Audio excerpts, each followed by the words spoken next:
पाकिस्तान के लोगों को जल्द ही पाप कर भी चुकाना होगा, यानी अब उन्हें सिगरेट और शरबत पीने पर सिन टैक्स देना पड़ेगा।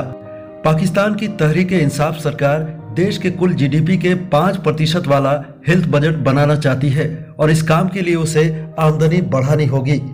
इसके लिए सरकार कई तरह के उपाय अमल में ला रही है। इन्हीं में से एक है तंबाकू उत्पादों और शरबत यानी सॉफ्ट ड्रिंक पर एक पाप कर लगा दिया जाए और इससे जो आमदनी होगी उसे हेल्थ बजट में शामिल कर दिया जाए। पाकिस्तान में फिलहाल सरकार हेल्थ पर जीडीपी का सिर्फ 0.6% ही खर्च करती है। हालांकि पाप कर लगाने वाला पाकिस्तान अकेला मुल्क नहीं होगा, बल्कि इससे पहले भी दुनिया के 45 मुल्कों में सिगरेट और शराब पीने वालों को पाप कर चुकाना होता है। पिछले साल से ही यूनाइटेड अरब अमीरात में तंबाकू, एनर्जी ड्रिंक और कोल्ड ड्रिंक पर सिन टैक्स यानी पाप टैक्स लागू है। ये सिन टैक्स जिन वस्तुओं पर लगाए गए हैं उनमें तंबाकू के सभी प्रोडक्ट, कोल्ड ड्रिंक्स और एनर्जी ड्रिंक्स शामिल हैं। सरकार इस पाप टैक्स से दोहरा फायदा चाहती है। ज्यादा टैक्स होने से इसके उपयोग करने वालों की संख्या कम होगी, वहीं दूसरा टैक्स से सरकार का खजाना भी भरता रहेगा।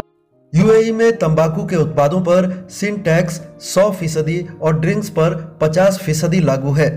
ये फैसला यूएई और दूसरे गल्फ देशों ने दुनिया में कच्चे तेल की कीमत कम होने के बाद लगाया है। इससे पहले इन देशों को टैक्स फ्री देश माना जाता था।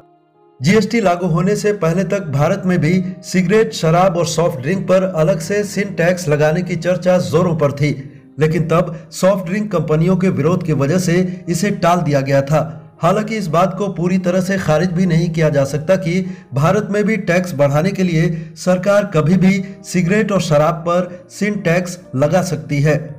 सिन टैक्स यानी पाप कर शराब, सिगरेट, पोर्नोग्राफी और जुओं पर लगने वाला डायरेक्ट टैक्स है। इन टैक्स से आने वाली रकम को सामाजिक और आर्थिक लक्ष्यों को पूरा करने में लगाया जाता है। अमेरिका में भी सिन टैक्स की रकम को इंफ्रास्ट्रक्चर में लगाया जाता है। वहीं स्वीडन में इस कर से आने वाली राशि को जुए की लत से परेशान लोगों की मदद में लगाया जाता है।